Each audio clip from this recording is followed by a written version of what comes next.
I know how you're feeling right now, but I want you to take a deep breath because a solution is absolutely possible.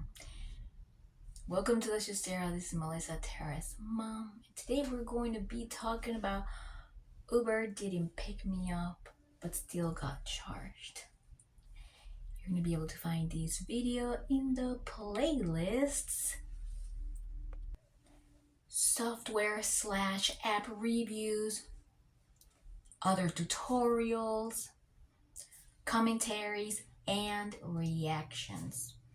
Okay, so the reason why I decided to upload this video is because I searched it up and I did find a lot of um, Reddit posts where a lot of people replied, and but I couldn't really find a YouTube video whereas a person could explain a possible solution for the situation. And what I am about to tell you is my own experience. So I hope that it really becomes useful and that it also helps you solve your own situation. Okay, so for example, I had a situation once upon a time where an Uber driver was directed towards me, but then I checked the app and I realized that when I clicked on getting picked up on current location, the Uber app actually traced a house that was right behind us. So it was one street over. And as soon as I realized, I went on the Uber app and I clicked on change location, and since it was within the radius or ratio or radius, I think, I'm sorry, um the app was able to approve my new pickup location. So I went ahead and changed it. What happens afterwards, and I'm telling you this story, but I know the story may be different for you. However, the solution and the process to get that solution may actually be the same. So make sure you stick around so that you know how I was able to resolve it. Okay, so I changed the pickup location and it was approved, like I said. So I realized that the Uber driver, normally the Uber drivers will, just move around and go around the loop and come pick me up at the right place. So because of that, I have usually, just try to make sure that I start the online request from scratch. Make sure that the pickup location is my actual address. But sometimes I forget and I completely assume that it's going to pick me up at my house. Okay, so I assumed that he was going to go around, right? And this time he didn't. So I started typing him a message and I said, can you please pick me up at my location? I just changed the address within the app. It was within the radios and it was approved. So can you please come over? And I was getting the notifications that it was red, red, red, but he was not replying and he was not moving according to what I was seeing from the app. So I started to get worried. And I said, why are you not, answering? If you don't answer, then I will have to report you and I will have to request a refund if I get charged with anything. So he replied and he said, this is the address that I was given. So I went ahead and checked on his profile and it said work day one. So that's when I realized, okay, he is a first timer, so he is not sure or fully familiarized on how to use the map. For every situation that you may come across with may be different. However, like I said, stick around so you may be able to find the possible solution on how I was able to resolve it because I did get charged. Okay, after a while, he kept ignoring me, even though I kept talking to him. And I said, look, this is how it happens. I changed the location. You're just only a minute away. Can you please come? Because the situation is, If I walked, it would have taken 10 minutes because I had to go fully around the loop. And then I had my daughter who wasn't feeling well. We had to go to the doctor, right? So I wasn't, going to do that. And then by the time that I would have arrived, he would have still canceled the call anyways. And I'm sure you had a situation similar, and I understand how frustrating that is. Okay, so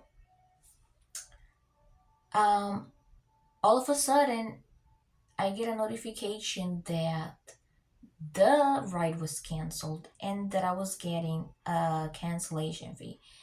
And when I went into the app and read what happened, it said it was marked down as failed, as I didn't get in the car.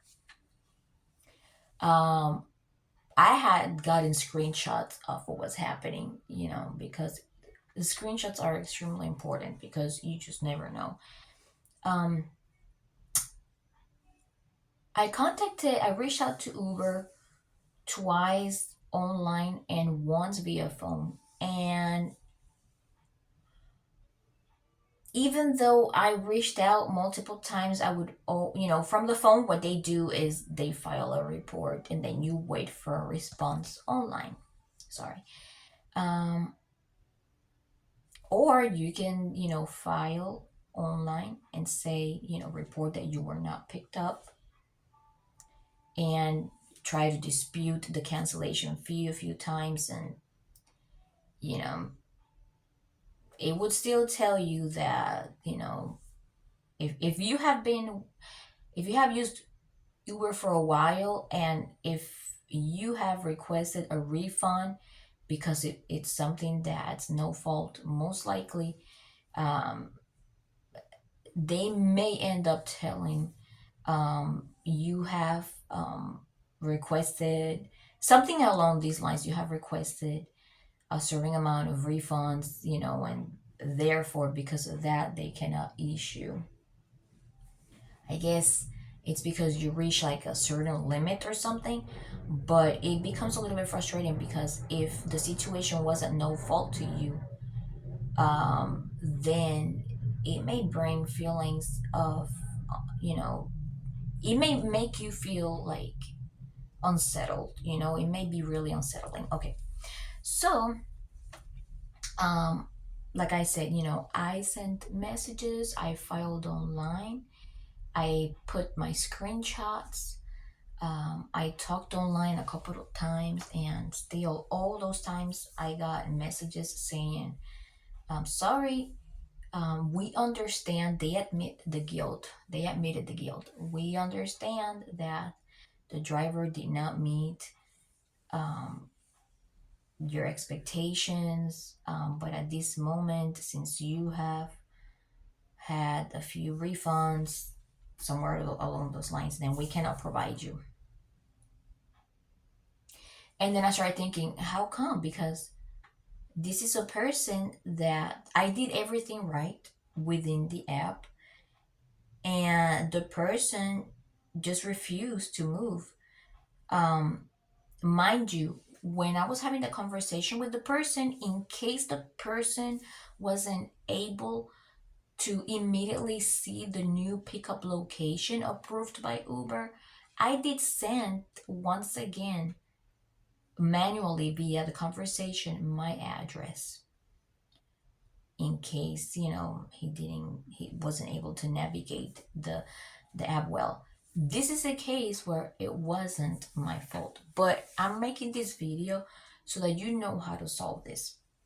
If you go through a situation like this and they keep saying that, in my case, what happened is, there is no way they're going to keep saying the same thing, and it may be sad because it's not your fault.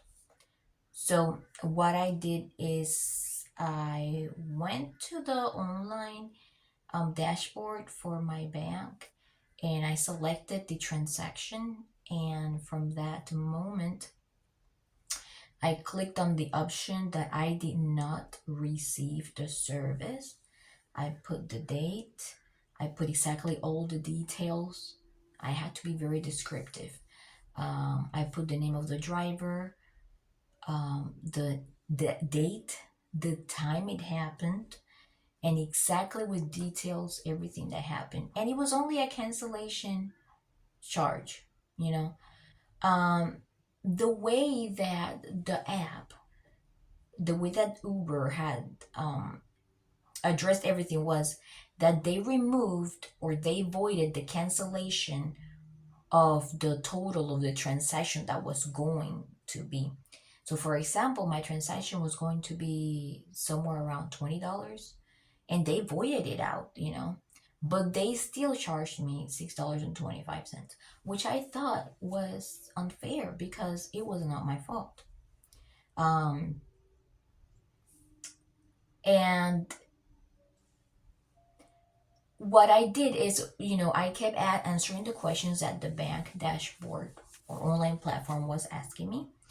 Um, I was extremely detailed with everything, and I added all the screenshots from the communication from Uber and from what was happening live, um, as it was everything going on. And I know that sometimes you guys may be, in a hurry or everything, but this is just a reminder.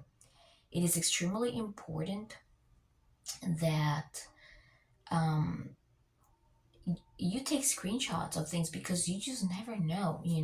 And a little disclaimer, I want you to know that this video is only for entertainment purposes only, and it is not meant to be professional legal advice. It is not meant to be professional financial advice, and it's not meant to be professional mental health advice. No professional advice whatsoever. I'm just telling you about my experience and that this is also that can be useful for you. Continuing. Um, so after that, I clicked on submit, and because the price was so low, the bank issued me an instant refund. Now, I am thinking that in the case that the transaction may be a little higher, I guess that, they will start an investigation. And this is something that happened to me once when I was using Lyft. There was a transaction that I had that was they had charged me twice, and Lyft kept telling me for like a whole month that it was a pending charge and it was a charge on hold and that it would go away. And it never went away. So I had to start filing reports with my bank online, and I had to wait for an investigation, and my bank had to manually take out the already posted double charge.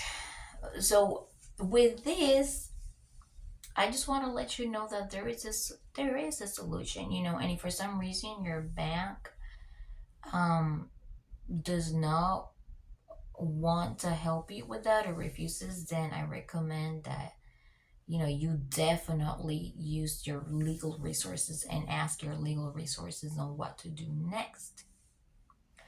Um, but yes, what I did, I reached out directly to the bank, and they solved my problem for that situation and for the other situation that I went through with Lyft. So with this video, I just want to just let others know what the possible solutions are, and it is not intended to try to damage any company's reputation or anything like that, because to me those are very two reliable ways for people to get around, and these things are just minor things that can just be resolved quickly, and that to me are meaningless when it comes to considering the use of these long-term apps. These are very useful apps. These are things that should change, the policies should change, especially when it comes to the threshold as far as issuing refunds go. I think the customers should be treated more fairly in that aspect. That's my opinion. So with this, I would love to advocate with this video for change when it comes to that. And I am just grateful for how the situation was able to be solved, because imagine if this happened to me many more times and the bank wouldn't have been able to help me with that. Then I would have really had to reach out to legal resources, because I just didn't really think that that was fair. But the systems are not perfect. The people that work for the companies are not perfect. And the policies, they need balance, they need change, in my opinion.